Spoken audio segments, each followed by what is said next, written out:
Alors, ce programme, en fait, c'est le tout premier que nous sommes en train de monter dans le cadre des formations des administrateurs, hein.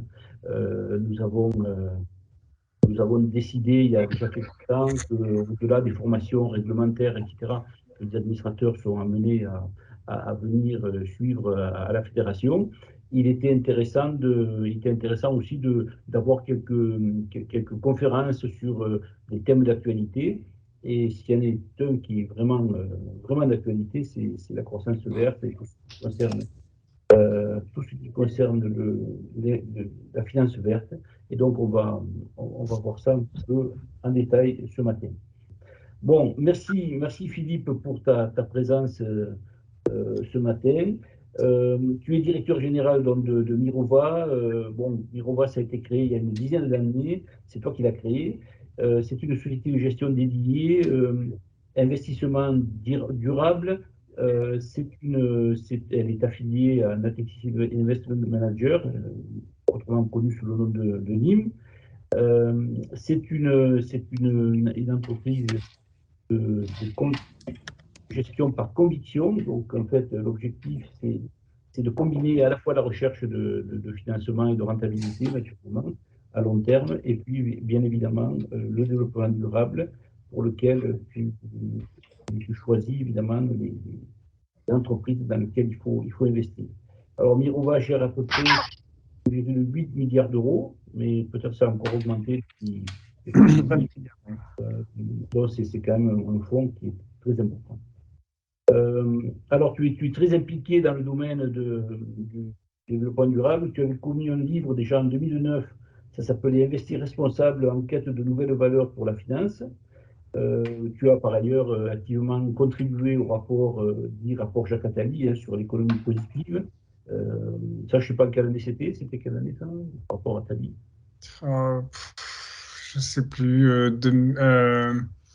sans doute vers 2015. 2015, voilà. Okay. Ouais, comme ça. Et puis bon, tu as publié donc pour une finance positive parce que l'argent a aussi des vertus, il y avait tout dans le titre. Et puis tu as encore commis un dernier livre, mais je suis sûr qu'il y en aura encore un prochain parce que avec tout ce qui se passe là, je pense que ça va te donner des idées. Donc en 2018, ça s'appelait La finance verte commence à Paris. Et évidemment, ça faisait aussi référence aux accords de Paris, mais aussi au fait que Paris a été une place forte pour le regroupement des entreprises. En fait, les entreprises se retrouvent chaque année au mois de décembre pour un grand sommet sur la finance verte. Bon, voilà un petit peu pour la présentation générale. Je te remercie encore de ta présence aujourd'hui. Et je pense qu'on peut commencer par des sujets qui peuvent paraître un peu abscons pour la plupart de nos administrateurs, c'est tout ce qui touche à la taxonomie, hein. Alors, la taxonomie, c'est un terme qui généralement est employé dans le secteur plutôt des bio. Et c'est une façon de classer les espèces dans la nature. Bon, là, on a une transposition dans le domaine de la finance et des technologies. Et donc, bon, on dit comment faire pour finalement, est-ce qu'on peut définir un ensemble de technologies qui méritent d'être promues en termes d'investissement et de bénéficier de ce label vert, notamment dans le cadre des grands programmes que lance l'Europe, le Green Deal, le fameux plan de développement durable de la Commission européenne, qui constitue véritablement le premier pilier de la Commission européenne dans sa nouvelle formule. Alors, cette taxonomie, elle a fait l'objet de beaucoup de travaux, de comités d'experts, etc. Et puis, elle a été mis en avant l'année dernière, et ça s'est terminé ce dernier mois de janvier, parce qu'en fait, il y avait ce fameux débat, est-ce que le nucléaire et est-ce que le gaz faisait partie de la taxonomie ou pas? Alors, il y avait les États européens se sont séparés là-dessus, je dirais, à peu près à parité. Il y avait autant qui étaient favorables au fait que le gaz et le nucléaire soient dedans que ceux qui étaient hostiles. Finalement, bon, il y a eu une cote mal taillée et ils ont été considérés comme énergie de transition. Bon, donc, ça veut dire qu'ils seront présents dans la transition vers les énergies, vers un monde, disons, qui serait totalement décarboné, mais pour une durée limitée, en gros, on va dire jusqu'en 2050 à peu près. Donc c'est ça qui a été finalement acté. Et donc il y a un acte délégué qui a été publié au mois de février et qui va faire encore l'objet de pas mal d'examens par la Commission, par le Conseil et par le Parlement européen, et qui devra ensuite être définitivement adopté. Alors, un acte délégué, il faut comprendre, c'est un peu l'équivalent de ce que nous avons avec un décret. C'est-à-dire qu'une fois qu'il est pris, il s'applique directement dans tous les États, alors qu'en fait, une loi, c'est plutôt correspond à une directive. Mais la directive doit être transposée dans les pays, adaptée à chaque contexte juridique de chaque pays, et donc ça prend encore beaucoup de temps. Là, l'acte délégué est un peu plus rapide, puisque c'est un texte qui est d'application immédiate. Bon, alors évidemment, quand au mois de février, hein, c'était avant la guerre d'Ukraine, c'était certes après l'augmentation du prix de l'énergie déjà qui est intervenue la fin de l'année dernière, mais là on se pose des questions, est-ce que c'était le bon choix d'inclure le gaz alors qu'on est en train d'essayer d'en sortir, notamment du gaz russe. Et puis voilà, c'est un sujet qui fait débat, comme on dit, et je voulais avoir un peu ton avis sur ce sujet-là. Est-ce que tu penses que véritablement cette taxonomie répond au contexte politique et économique que l'on rencontre aujourd'hui avec le nouveau, enfin, la guerre, mais aussi les contraintes énergétiques? Bonjour à toutes et tous et merci beaucoup de l'invitation. Je suis ravi d'être avec vous ce matin. Il faut peut-être revenir un petit peu en arrière et se dire finalement à quoi ça sert cette taxonomie. Pourquoi est-ce qu'on fait une taxonomie européenne des actifs verts? En fait, tout ça finalement remonte à ce qui s'est passé dans ce monde de la finance verte, finance durable. Ces 10-15 dernières années, on va dire. Le début de ces actifs verts, hein, donc ces obligations, le début des obligations vertes, ça remonte à une quinzaine d'années, lorsque la Banque européenne d'investissement commence à se lancer là-dedans en créant ces Climate Awareness Bonds. C'est les toutes premières obligations qui sont labellisées vertes, en quelque sorte, qui disent, voilà, on va flécher une partie des investissements vers des actifs qui sont dits verts. Et puis ensuite, ce marché-là va se développer de façon importante ces 15 dernières années à travers des émetteurs différents, évidemment des banques d'investissement, des banques multilatérales d'investissement, mais aussi des entreprises, des collectivités locales, puis même des États qui vont émettre ces obligations vertes.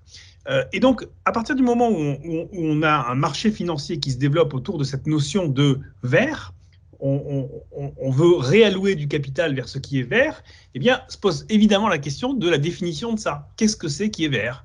Parce que si on ne le fait pas, eh bien, on se retrouve devant un marché où tout est possible, où tout est permis, et donc où on va vers du greenwashing, où on n'arrive plus à comparer les choses les unes avec les autres. Et donc, du coup, cette idée de taxonomie, c'est-à-dire de dire, eh bien, il nous faut une liste des actifs qui sont verts, apparaît déjà il y a une dizaine d'années autour de la structuration de ce marché des obligations vertes avec notamment les Green Bond Principles, donc qui vont définir ce que c'est qu'une obligation verte, et puis des entités comme la CBI, Climate Bonds Initiative, qui va définir une liste des actifs verts. Puis vous allez avoir la Chine aussi, qui va définir sa propre taxonomie des actifs verts, qui sera assez différente de celle qu'on a l'habitude d'avoir en Europe, puisqu'au début, dans la taxonomie chinoise, par exemple, on avait ce qu'on appelait le charbon propre, qui était considéré comme vert, c'est-à-dire du charbon qui était censé être moins émetteur de CO2 que les centrales initiales. Et donc, du coup, la Commission européenne en 2016-2017, quand elle crée le groupe d'experts de la Commission européenne auquel j'ai participé, la Commission nous demande de réfléchir à comment est-ce qu'on peut sécuriser ce marché en quelque sorte en Europe et rendre le marché financier plus durable. Et donc on dit il nous faut une grammaire commune, il nous faut une définition commune de ce qui est vert. Et ce travail a été fait de façon effectivement, comme tu l'as dit, très approfondie. Donc d'abord avec le groupe d'experts autour de 2017-2018, puis ensuite avec ce qu'on a appelé le TEG, le Technical Expert Group, qui a donc eu pour objet de réfléchir secteur par secteur à la définition de ce qui était vert. Et puis ensuite, ce TEG a été transformé en une structure permanente de conseil à la Commission européenne qui s'appelle la plateforme Sustainable Investment Sustainable Investment Platform, donc la plateforme investissement durable, et qui est une entité de conseil auprès de la Commission européenne pour l'aider effectivement à faire avancer ces sujets-là. Cette plateforme, elle est constituée de à peu près à moitié de gens qui viennent de l'industrie financière, des gérants d'actifs, des banquiers, des assureurs, et puis de membres de la société civile, et notamment des ONG, des gens comme WWF, comme 3G, comme Finance Watch, etc. Donc des gens qui viennent plutôt du côté de la société civile. Et il y a cette recherche de consensus qui est très importante au sein de cette plateforme. Cette plateforme a donc émis une liste d'actifs verts, une définition. Et effectivement, là, les débats ont commencé naturellement à travers, évidemment, des lobbies de la part de certains acteurs industriels qui ont dit, voilà, nous, on veut aller plus dans cette direction, plus dans cette autre, et puis des lobbies aussi d'État, notamment la France et quelques autres sur la question du nucléaire. Je pense ce qui est important de comprendre, c'est que la taxonomie, c'est, encore une fois, c'est une grammaire commune, c'est un outil. Il ne faut surtout pas lui faire faire et lui faire dire ce qu'elle ne peut pas faire. Alors, par exemple, la taxonomie n'est pas une liste d'actifs dans laquelle on a le droit d'investir, tout le reste étant interdit. C'est totalement faux, c'est absolument pas ça. Parce qu'aujourd'hui, si vous regardez la taxonomie climat, les actifs qui sont éligibles à la taxonomie climat, c'est uniquement en gros 3 à 4% de l'économie. On ne va pas supprimer 96% de l'économie. Donc, simplement, ça donne une direction sur qu'est-ce qui, d'ores et déjà, aujourd'hui, est compatible avec un monde à 1,5 degré qui est celui vers lequel on a envie d'aller. L'autre élément qu'il faut aussi comprendre, c'est qu'aujourd'hui, ce qui a été publié, c'est uniquement la partie climat de la taxonomie. La taxonomie est censée, donc telle qu'elle a été définie par la Commission européenne, elle est censée avoir 6 catégories environnementales, enfin 6 thématiques environnementales. Deux de ces thématiques concernent le climat, c'est la réduction des émissions de gaz à effet de serre et l'adaptation. Et pour l'instant, c'est sur ces deux-là qu'il y a eu une publication. Les 4 autres n'ont pas encore été publiés. Les 4 autres, c'est la biodiversité, l'économie circulaire, l'eau et la pollution. Donc, vous voyez qu'on va avoir un élargissement de cette notion de taxonomie dans le futur, qui va donc couvrir un champ beaucoup plus vaste et qui donne une indication vers quoi on a envie d'aller, encore une fois, sachant que ça représentera une proportion plus ou moins grande des portefeuilles, mais certainement pas la totalité. Ça, c'est le premier élément. Donc, il ne faut pas lui faire faire ce qu'elle ne peut pas faire. Deuxième élément, justement, sur ce point-là, sur ne pas lui faire faire ce qu'elle ne peut pas faire, c'est ce qui s'est passé avec le gaz et le nucléaire. Sur le gaz et le nucléaire, quelle est la situation ? En fait, la problématique, ce n'est pas une problématique de définir ce qui est vert et ce qui n'est pas vert en Europe. La problématique, c'est quel est le mix énergétique vers lequel on a envie d'aller en Europe et comment on définit ce mix énergétique.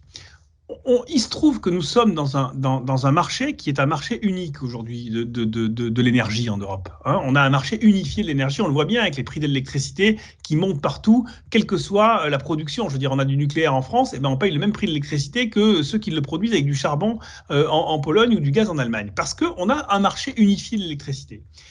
Et on a un marché unifié de l'énergie de façon générale. Or, la politique énergétique, elle est absolument pas unifiée. C'est-à-dire qu'on n'a aujourd'hui aucune politique européenne de l'énergie. Il n'y en a pas. C'est-à-dire qu'à aucun moment, les pays européens se sont mis autour d'une table en disant « définissons ensemble ce qui doit être la politique européenne de l'énergie ». Ça n'existe pas. Chacun tire de son côté. Les Français disent « voilà mon mix énergétique qui sera nucléaire à 60, essentiellement ».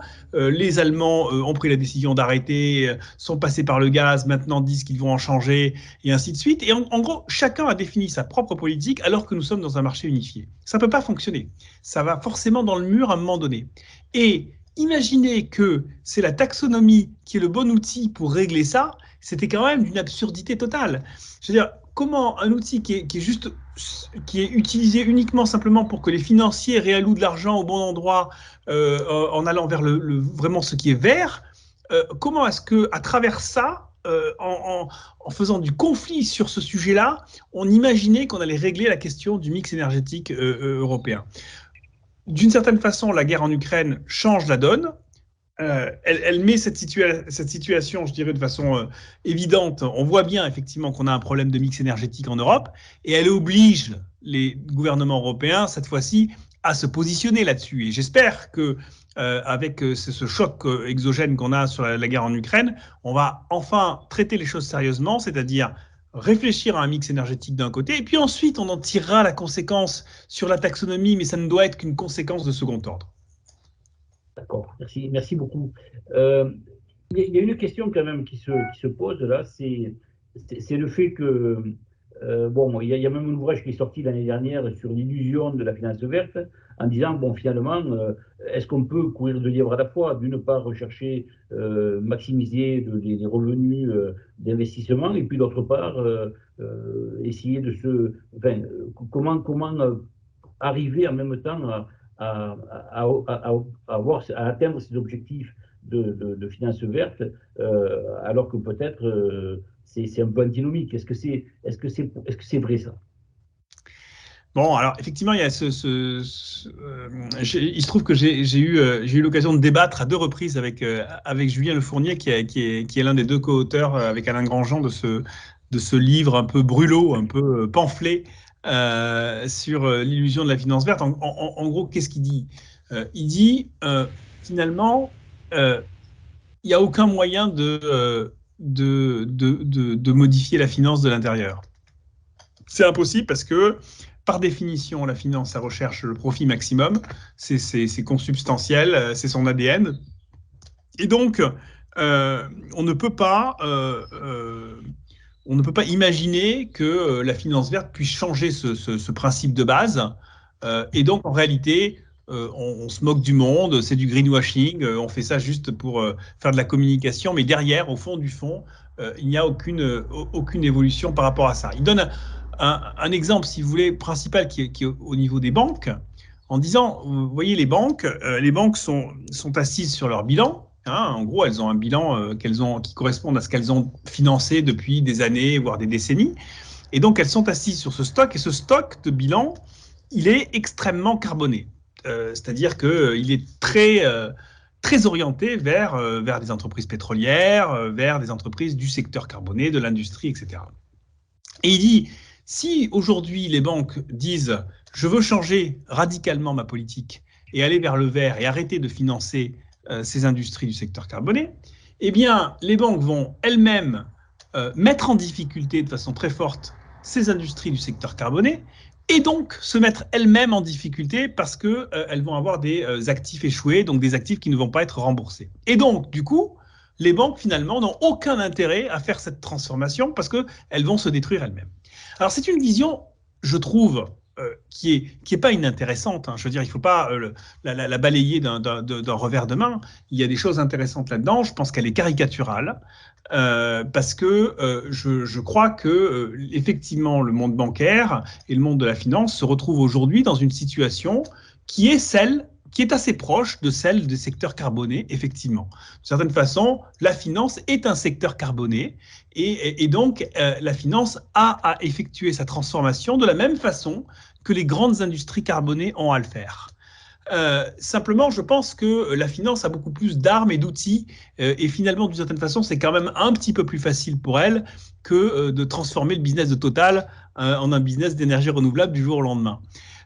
Et je crois que cette transformation, elle a commencé. Elle se fait à un rythme qui est sans doute insuffisant, avec des freinages, avec des gens qui ont peur, effectivement, que ça déstabilise leur situation existante.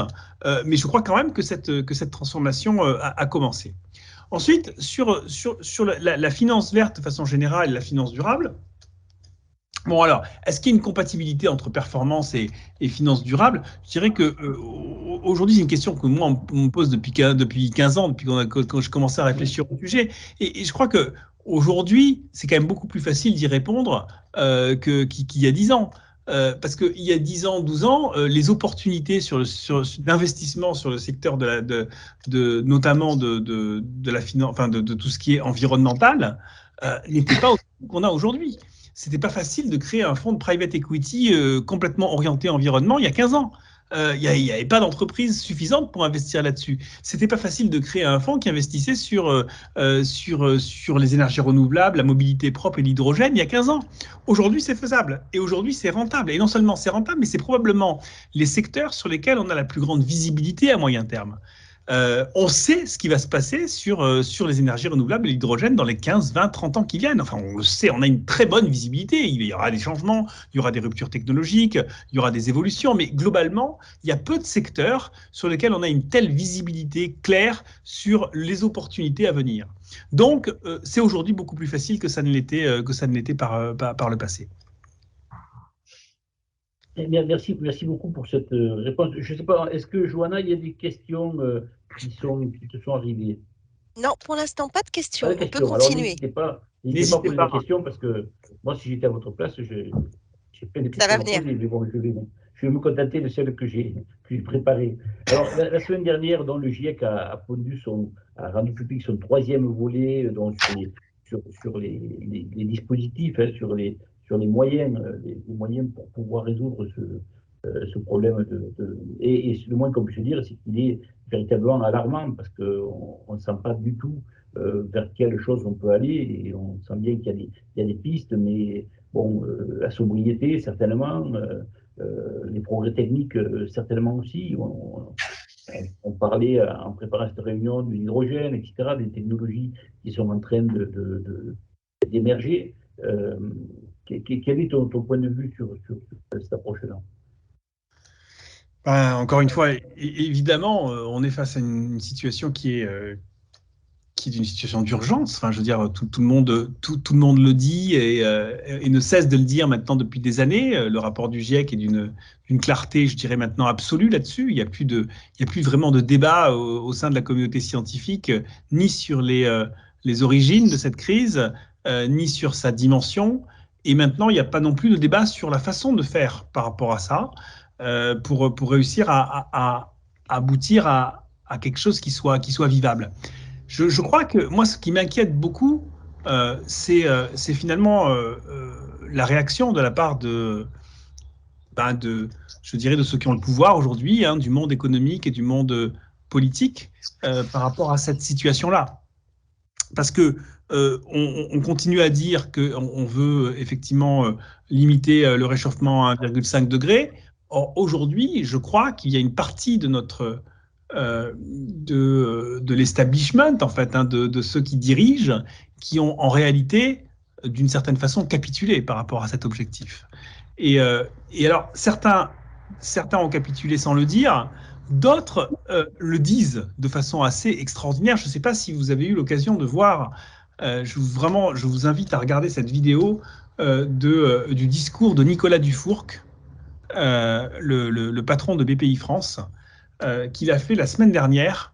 Il a réuni à Lyon plusieurs dizaines d'entrepreneurs dans le domaine de la décarbonation. Et donc, l'objectif de cette réunion, de ce meeting, de cet événement, c'était d'accélérer la décarbonation. Et en introduction de cet événement, il fait un discours qui est absolument hallucinant, que je vous invite à écouter, parce que je pense qu'il est potentiellement assez caractéristique des conflits et des problèmes qu'on va avoir dans les années qui viennent. En gros, qu'est-ce qu'il dit ? Il dit beaucoup de choses qui sont assez fausses. Hein. Il dit, d'abord, c'est nous au niveau de l'Occident qui faisons des efforts. C'est l'Europe, c'est les États-Unis qui se lancent dans la décarbonation, alors que la Chine, l'Inde et l'Afrique vont nous envoyer dans le mur. Ce qui évidemment est assez violent, hein, comme premier élément. Ensuite, il dit, de toute façon, l'objectif d'1,5 degré, il est mort. L'objectif de 2 degrés, il est mort. L'objectif de 2,5 degrés, il est probablement mort aussi. Et donc, ce qu'il faut essayer de viser, c'est peut-être essayer de limiter le réchauffement de la température à 3 degrés. Ce qui est absolument terrifiant. Enfin, je veux dire, il faut imaginer ce que ça veut dire qu'un monde à plus 3 degrés. Je ne sais pas si Nicolas Dufourcq le sait, mais c'est terrifiant. Et donc, vous avez aujourd'hui quelqu'un qui est patron de la Banque d'investissement publique française, qui dit officiellement, ouvertement dans un discours public que l'accord de Paris, il faut le jeter à la poubelle et que on va essayer de se limiter à 3 degrés. Et ensuite, il dit comment il pense y arriver, à se limiter à 3 degrés. Il dit, en gros, de toute façon, les technologies actuelles ne le permettent pas, mais on va en inventer de nouvelles. Et donc, la technologie nous sauvera. La technologie nous sauvera, et notamment le nucléaire, Deus ex machina, nous sauvera parce qu'on va mettre des petits réacteurs nucléaires et des micro-réacteurs nucléaires partout. Voilà. Et ça, je trouve que c'est ça qui m'affole et qui me terrifie, parce que ça veut dire que on a une espèce de réponse qui est en train de se fabriquer, qui est une réponse qui n'est pas basée sur la science, parce que c'est pas la réponse que le GIEC, c'est-à-dire que finalement, on a beaucoup parlé de climato-scepticisme ou de climato-négationnisme il y a 15-20 ans, quand des gens disaient le réchauffement climatique n'existe pas. Mais aujourd'hui, évidemment, plus personne ne dit le réchauffement climatique n'existe pas. Mais par contre, il y a des gens qui disent c'est la technologie qui va nous sauver. C'est tout autant non scientifique que l'était le climato-scepticisme il y a 20 ans. C'est une autre façon de nier la science. Et donc, je crois qu'aujourd'hui, on a vraiment un gros enjeu à... je suis attaqué par une guêpe. On a un gros enjeu à effectivement essayer de remettre les choses... de nous présenter un autre plan en quelque sorte, et ce plan il passe évidemment par de la sobriété et de la technologie, les deux, pas en même temps, j'allais dire, c'est de la sobriété et de la technologie, et souvent d'ailleurs de la technologie et de l'investissement qui vont permettre la sobriété. Parce que quand on dit que l'on veut créer de nouveaux matériaux, rénover les logements, améliorer l'efficacité énergétique, tout ça, ça demande de la technologie. Mais c'est une technologie qui n'est pas là pour accroître la production à l'infini. C'est une technologie qui est là pour permettre justement une certaine sobriété. Merci pour cette réponse. J'ai une question si au on se besoin. ramène un peu à notre groupe, pardon. Ah, André, pardon, je vous ai coupé. J'ai une question. Alors, une question. Les clients nous demandent de la transparence sur le fléchage de leur placement, développement durable. Comment peut-on leur garantir? Leur garantir, il y a aujourd'hui des obligations de transparence et d'explication qui sont quand même assez fortes. Aujourd'hui, vous avez par exemple, nous publions aujourd'hui sur tous nos portefeuilles ce qu'on appelle une température du portefeuille, c'est-à-dire qu'on mesure l'ensemble des émissions qui sont liées aux sociétés qui sont en portefeuille, et puis on traduit ça justement pour que ça soit facile à comprendre et facile à expliquer à des investisseurs. On traduit ça sous la forme d'un thermomètre en leur disant voilà, le portefeuille que vous avez là, eh bien, il correspond. Si tout le monde, si la totalité des investisseurs étaient sur ce portefeuille-là, voilà, ça serait compatible avec un monde à plus 1,5, 1,8, 2 degrés. Voilà. Alors que si vous investissez dans le CAC 40 ou dans le MSCI World sans réfléchir, vous investissez dans un monde qui est plutôt un monde à 3 degrés, 3 degrés et demi. Donc ça, c'est une façon d'expliquer les choses. Ensuite, vous avez aujourd'hui tout ce qui tourne autour de la réglementation, et notamment la réglementation dite SFDR, c'est-à-dire que vous devez expliquer aujourd'hui, est-ce que dans vos fonds, vous êtes... alors, il y a le jargon, hein, c'est article 6, article 8, article 9. Soit vous êtes article 6, ça veut dire que vous ne faites rien de particulier pour répondre aux sujets environnementaux et sociaux. Soit vous êtes article 8, vous y répondez, mais sans avoir un objectif d'impact particulier, c'est-à-dire vous ne pensez pas que vos portefeuilles vont avoir un impact spécifique sur ces sujets. Soit vous êtes article 9, et là, vous investissez avec l'objectif, la volonté de créer un impact positif. Aujourd'hui, dans le marché européen, environ les 2 tiers des fonds sont article 6, c'est-à-dire qu'ils ne s'occupent pas du sujet. Environ 30% des fonds sont article 8, c'est-à-dire qu'ils s'y intéressent sans chercher l'impact. Et puis, vous avez 3% des fonds qui cherchent l'impact. Nous, chez Mirova, 100% de nos fonds sont article 9. Tous nos fonds sont article 9. Et donc, ça veut dire qu'on cherche l'impact partout dans tous les investissements que l'on fait. Voilà. Et donc, ensuite, vous allez avoir des obligations de transparence pour dire quel est le pourcentage de l'actif qui est lié à la taxonomie. Donc, progressivement, quand même, on a de plus en plus d'éléments qui vont permettre d'expliquer aux clients vers où on va. Merci. Alors, si on revient sur notre groupe, en fait, et en particulier la Fédération des banques populaires, en fait, ça fait une douzaine d'années qu'on travaille sur ces questions de comptabilité, d'essayer de mesurer quelle est l'empreinte coopérative, on appelait comme ça, l'empreinte coopérative et sociétale de nos activités. Et en fait, on s'appuie sur les 9 chapitres de la norme ISO de 26 000. Hein. Et en fait, on a identifié que, par exemple, par an, les banques populaires engagent environ 117 millions d'euros en dehors de leur activité commerciale. Hein. C'est ça qui est important pour les thèmes qu'on vient d'évoquer. Et ça, c'est bien sûr conforme à notre raison d'être qui a 3 piliers principaux. La culture entrepreneuriale, ça c'est le premier. Le second, c'est l'engagement coopératif durable. Et le troisième, c'est la présence, la proximité territoriale.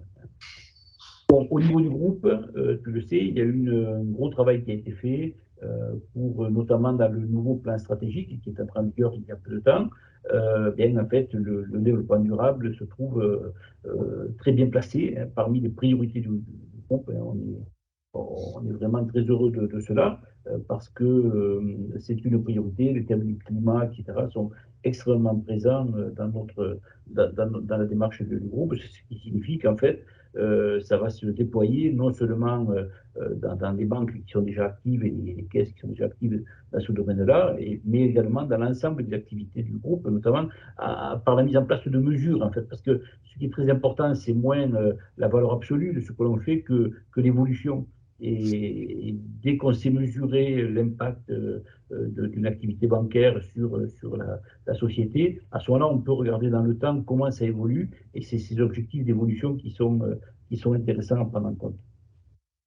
Voilà pour ce qu'on peut dire pour le groupe. Bon, c'est très important parce que je pense qu'on est un des premiers groupes bancaires en fait qui est présent dans ce secteur. Et je pense que la plupart des banques vont avoir des programmes et des plans stratégiques à peu près équivalents. Mais ce qui est important, c'était de montrer la direction et je pense qu'on le fait bien. C'est très important, enfin, juste peut-être un mot là-dessus quand même, c'est que nous, on a toujours, enfin, on a essayé justement de travailler en collaboration avec beaucoup d'entités du groupe hein, sur ces questions-là.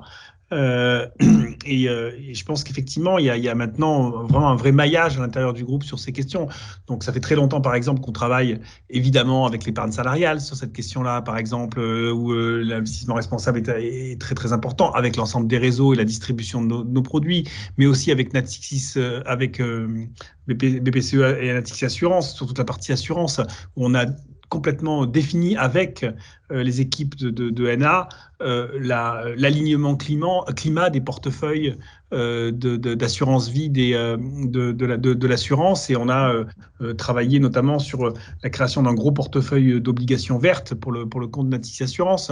On travaille aussi avec les équipes de la BGC, de la banque d'investissement, y compris d'ailleurs pour fabriquer des produits structurés qui sont en cours de distribution dans les réseaux aujourd'hui, qui sont des produits qui sont des produits garantis et structurés, mais avec un axe développement durable très très fort. Donc tout ça, enfin tout cet effet, évidemment avec les équipes de financement et de leasing sur toute la partie énergie renouvelable, Énergéco, etc., avec qui on travaille depuis très longtemps sur le financement, des équipes de financement aussi des banques et des caisses en région qui nous accompagnent dans certains projets d'énergie renouvelable. Je crois que tout ça est très important, ce que tu dis, c'est-à-dire cette mobilisation et les relations et les synergies qu'on peut trouver à l'intérieur du groupe.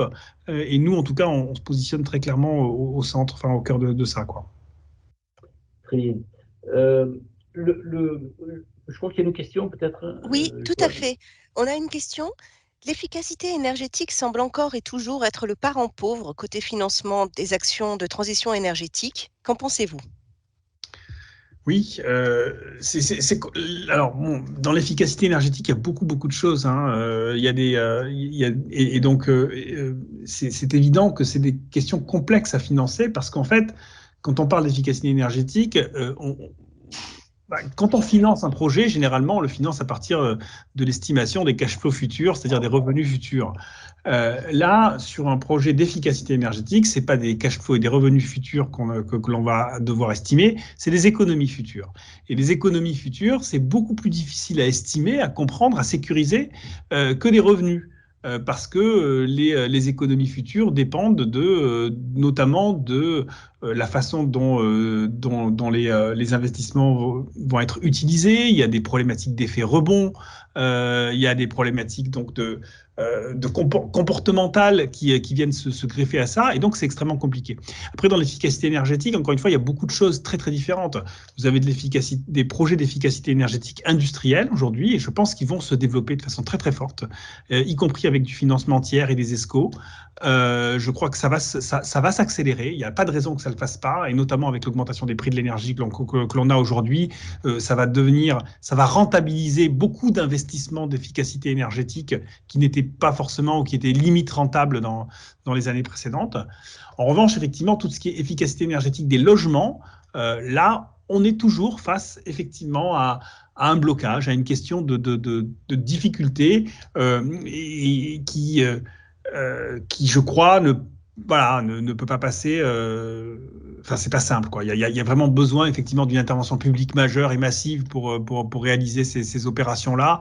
On n'a pas aujourd'hui trouvé la martingale qui permet d'avoir des opérateurs ensembliers globaux qui permettent d'offrir ces offres d'efficacité énergétique avec un financement intégré de façon efficace. Voilà, ça c'est sûr. Une autre question, Joanne? Oui. Bonjour Philippe, avez-vous stressé vos portefeuilles en prenant en compte les différents programmes des candidats à la présidentielle et aux législatives en cas de programme moins ENR, et quelles en seraient les conséquences? Non, on n'a pas stressé. On est stressé, mais on n'a pas stressé. Écoutez, je crois que il y a évidemment des différences assez majeures. Alors après, le problème, c'est qu'il y a deux types de différences. Il y a ceux qui ont une vision quand même globalement il faut faire une transition, mais on a une vision différente du mix énergétique. Et ça, c'est un débat politique qui est tout à fait légitime, et je crois qu'il doit avoir lieu sur finalement notre mix énergétique à horizon 2030-2050. Est-ce que c'est un mix énergétique avec beaucoup de nucléaire, un peu de nucléaire, pas du tout de nucléaire? Est-ce que effectivement on doit construire beaucoup plus d'énergie renouvelable? Est-ce qu'on doit faire des éoliennes plutôt onshore ou plutôt offshore? Il y a des décisions qui sont des décisions de stratégie énergétique et politique. Et je crois que c'est naturel que le débat démocratique tranche ces questions-là sur la base d'éléments scientifiques, hein, et de ce qu'a dit RTE, de ce que dit l'ADEME, de ce que dit le GIEC. Mais effectivement, c'est un débat qui doit avoir lieu. Ça, c'est légitime. Ce qui est pas légitime et pas légitime ou qui est pas qui est plus inquiétant et contre lequel il faut se battre, je crois, c'est ceux qui ne veulent même pas traiter ce sujet-là. C'est-à-dire qui finalement ne s'intéressent même pas à la question du mix énergétique, qui vous disent de toute façon, la question du climat, on s'en fiche. On verra plus tard. On va continuer à rouler au pétrole autant que possible. On va couper les mâts d'éoliennes. On va arrêter de discuter au niveau international parce qu'on ne veut pas de discussion au niveau international et que tout se passe au niveau du pays. Donc tout ça, là pour le coup, ça va complètement à l'encontre de toutes les bases scientifiques et de toutes les bases rationnelles. Et donc là, évidemment, c'est extrêmement grave, extrêmement dangereux, et il faut se battre contre ces visions-là. Donc voilà, donc je crois vraiment bien séparer les choses entre des débats démocratiques qui doivent avoir lieu, mais dans un cadre qui doit rester celui de la science. Oui, absolument. Et donc sur nos portefeuilles, pardon, parce que je n'ai pas répondu de façon spécifique sur nos portefeuilles, écoutez, que vous dire? Je pense que je crois qu'effectivement, il y a des hypothèses qui seraient catastrophiques pour pour beaucoup de choses et qui auraient des impacts, en tout cas sur certains de nos portefeuilles. Bon, sur les énergies renouvelables, aujourd'hui, nous avons diversifié très largement nos portefeuilles, c'est-à-dire que la France, qui représentait 100% de nos portefeuilles il y a 10 ans, aujourd'hui ne représente plus, je dirais, qu'environ 30% de nos portefeuilles d'énergie renouvelable dans les derniers fonds. Donc, on a évidemment diversifié parce que d'un point de vue investisseur financier, ça nous paraît quelque chose d'important à faire. C'est clair que l'élection de Marine Le Pen, ça ne serait pas bon pour cette activité-là.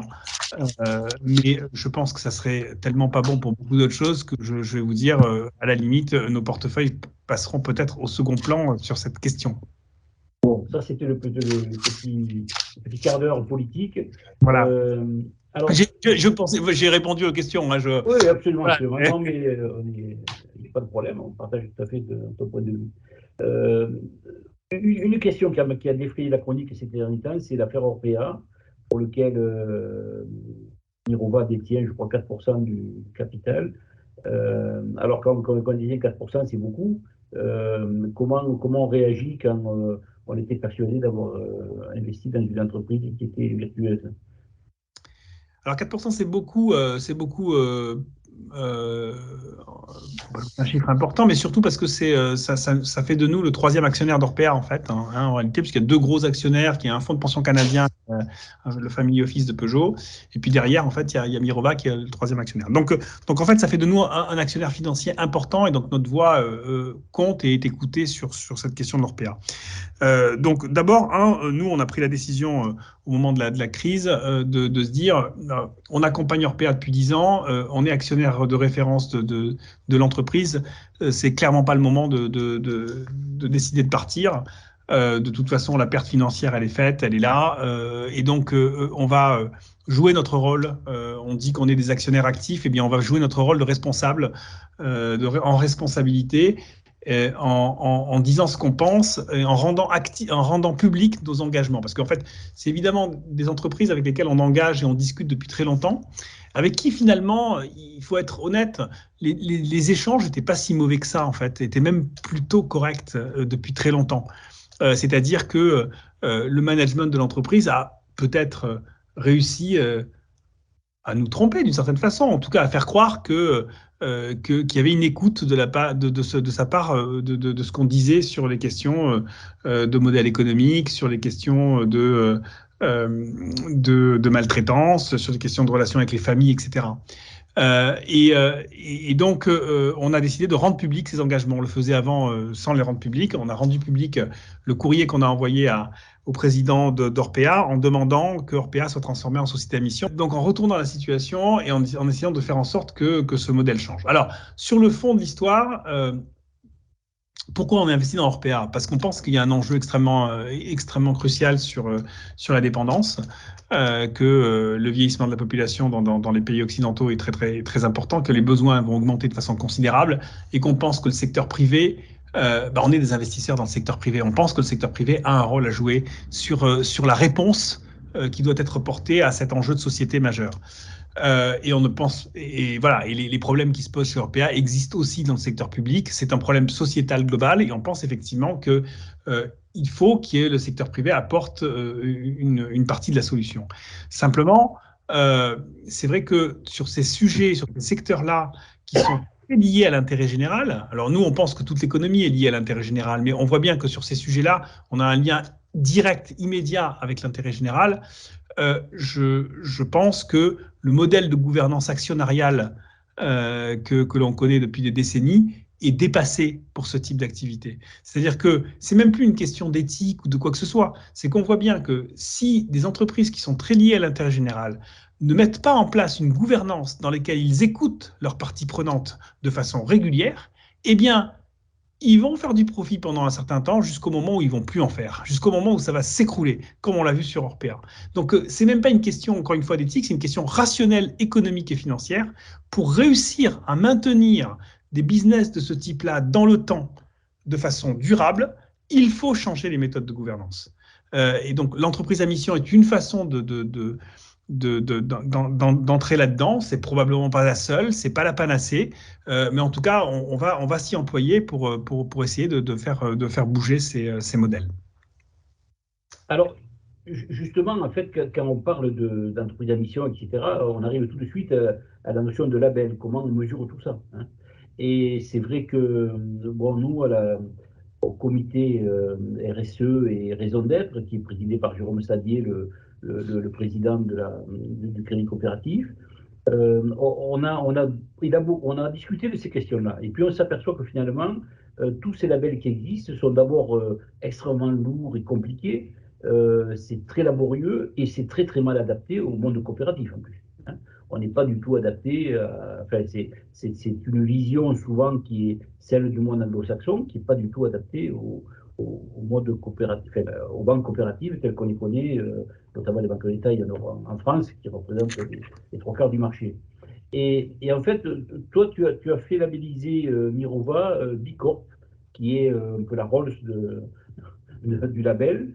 D'ailleurs, récemment, Bicorp a décidé de ne plus labelliser des entreprises qui feraient du négoce avec des affaires avec la Russie en matière de gaz et de pétrole. Alors, comment tu as réussi à faire? Puisqu'on dit que Bicorp, c'est tellement compliqué à faire qu'il n'y a plus grand monde, que je crois qu'il y a une des rares entreprises françaises à être labellisée. Et bon, on a décidé de faire en même temps la transformation en société à mission et la labellisation Bicorp. Donc, on a lancé les 2 chantiers en parallèle parce que ça nous paraissait être assez complémentaire. Bon, d'abord parce que l'un est franco-français et l'autre international, et donc vu l'activité de Mirova qui est de plus en plus une activité internationale, c'était important pour nous d'avoir un label qui dépasse un peu les frontières nationales. Et puis aussi, c'est complémentaire parce que les démarches sont assez différentes.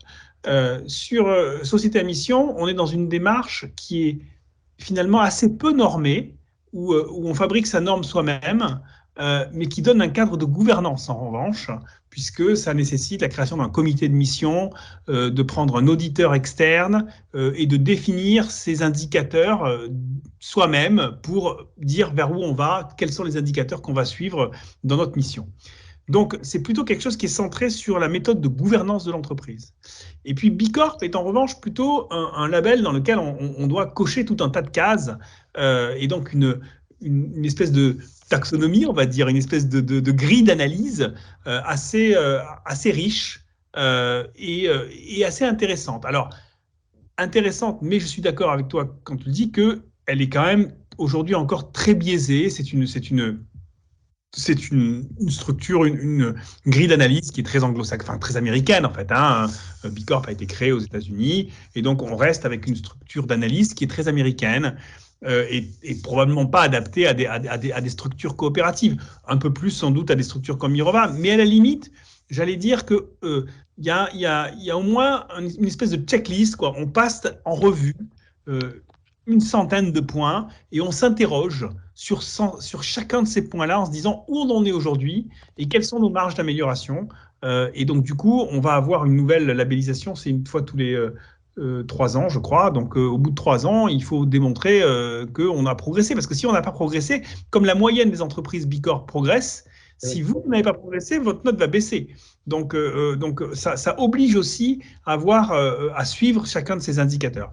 Alors, il y a quelquefois, c'est pas adapté. Par exemple, sur les questions de gouvernance, le sujet Bicorp, nous, on sait qu'on perd beaucoup de points sur les questions de gouvernance parce qu'on est une filiale de grands groupes bancaires et que, par exemple, dans notre conseil d'administration, il n'y a pas d'administrateur indépendant parce que c'est que des gens du groupe qui sont dans le conseil d'administration. Ce qui est, je pense que c'est bien. Bon, au moins, on le sait, on le voit. C'est sûr que c'est pas adapté à notre méthode de gouvernance. On a moins de points là-dessus, mais en tout cas, au moins, on a une vision de ce qui nous sépare peut-être des best practices. Voilà. Donc, ça a été un gros travail. On a fait ça avec effectivement aussi des consultants externes, en faisant travailler beaucoup de gens en interne. Le process Société à mission plus Bicorp nous a pris 1 an. Voilà. Donc, mais je crois que c'était assez vertueux. Mais je pense, par exemple, tu parlais des administrateurs indépendants. Tu pourrais très bien trouver dans le groupe des entrepreneurs qui sont des administrateurs indépendants. Parce que cette notion d'administrateur indépendant, en fait, elle est discutable, y compris avec la BCE. Hein, on va la discuter d'ailleurs. C'est une notion qui est. Je suis d'accord. Mais c'est vrai qu'aujourd'hui, on est loin de ça. Hein, aujourd'hui, voilà, il faut.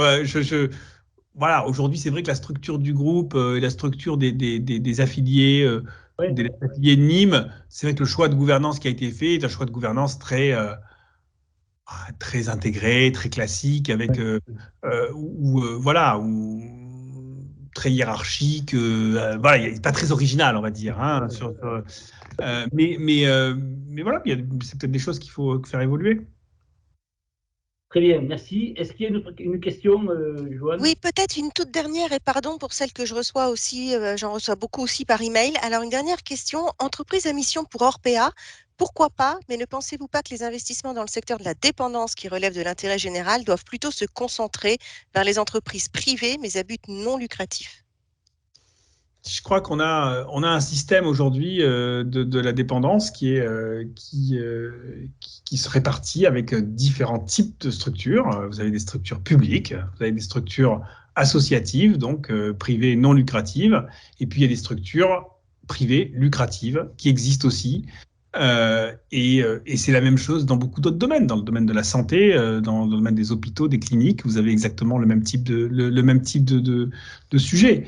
Euh, Est-ce qu'il faut changer radicalement cette organisation-là? Pourquoi pas? Je veux dire, il y a un moment donné, c'est des choix. Encore une fois, là, on est en train de parler de choix politiques. Je veux dire, s'il y a un consensus national, un choix politique pour dire le sujet de la dépendance est tellement important qu'il faut créer une cotisation supplémentaire et donc réorganiser complètement le secteur, sans doute. Mais la réalité aujourd'hui, c'est que quel que soit le secteur, que ce soit public, privé non lucratif ou privé lucratif, la réalité, c'est que les moyens qui sont mis en œuvre aujourd'hui sont insuffisants.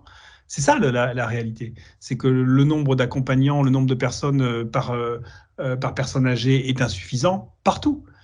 Et donc, on a aujourd'hui, et c'est pour ça aujourd'hui, je pense que l'État est dans une situation un peu compliquée parce que ils peuvent pas taper sur le privé de façon trop forte parce qu'en réalité, bah, les subventions sont les mêmes dans quel que soit le secteur. Donc, je ne sais pas. Je crois que ça existe aujourd'hui. C'est quand même un secteur qui connaissait un développement économique important. Il y a aussi le côté, il faut bien voir une chose, hein, c'est que la structure de ces groupes est en train de changer aussi. Hein. Ce sont des groupes qui sont en train de se diversifier. Là, on est en train de parler des EHPAD, mais quand vous avez un groupe un groupe privé aujourd'hui, il fait des EHPAD, mais il fait aussi de la maison de retraite aujourd'hui, qui là, pour le coup, est un secteur qui va se développer de façon énorme et qui sont généralement liés aux EHPAD, ou en tout cas avec des synergies importantes par rapport aux EHPAD. Vous avez évidemment la partie santé aussi, qui est souvent liée à ça. Donc on est en train d'avoir des groupes qui sont en train de se diversifier aussi. Il y a potentiellement d'autres modèles à inventer aussi. Par exemple, je discutais avec des gens qui connaissent bien le secteur des EHPAD et qui me disaient, en fait, aujourd'hui, l'expertise principale sur ces sujets-là, elle est au sein des EHPAD. Mais aujourd'hui, on est dans un système dans lequel 60% des personnes âgées dépendantes sont à domicile. On est à 60-40 aujourd'hui. La cible publique qui a affichée, c'est d'aller vers du 70-30. Les prochains scandales qu'on va avoir sont des scandales sur la maltraitance à domicile. C'est ça que vous allez voir dans les temps. Et donc, du coup, ne faudrait-il pas plutôt essayer de se dire que finalement, le réseau d'EHPAD qu'on a en France, qu'il soit public ou privé, qui est un réseau très très fort, avec un très fort maillage territorial, parce que justement, il est très, très lié au département, est-ce qu'il ne faut pas utiliser ce maillage territorial des EHPAD pour que chaque EHPAD ait une zone autour d'elle dans laquelle les professionnels des EHPAD s'occupent aussi de services à domicile pour les personnes âgées dépendantes à domicile. Donc, il y a tout un modèle à réinventer là-dessus. Voilà, je ne suis pas un spécialiste du sujet. Ce que je vous dis là, c'est parce qu'effectivement, j'ai eu l'occasion de discuter avec beaucoup de gens du secteur ces dernières semaines et je vois à quel point, effectivement, on est dans une question réellement sociétale au-delà de la question économique qu'on a connue ces dernières semaines. Merci Philippe, c'était très intéressant. Moi, je trouve qu'on a appris beaucoup de choses. Comme ton bouquin date de 2018 et qu'il se passe plein de trucs dans le métier, on attend avec impatience ta prochaine production. Donc il faut s'y mettre maintenant parce qu'on n'est pas désolé. Je vais m'y Bon, mettre. quant à nous, on te remercie vraiment pour ta participation et surtout pour avoir répondu sans langue de bois à toutes les questions qu'on a pu te poser. Écoutez, nous, c'est le premier webinaire, on en aura d'autres, hein, peut-être sur la finance, d'ailleurs avec toi, parce que je pense qu'on pourrait revenir tous les ans et avoir des nouveautés dans l'activité. Avec grand plaisir.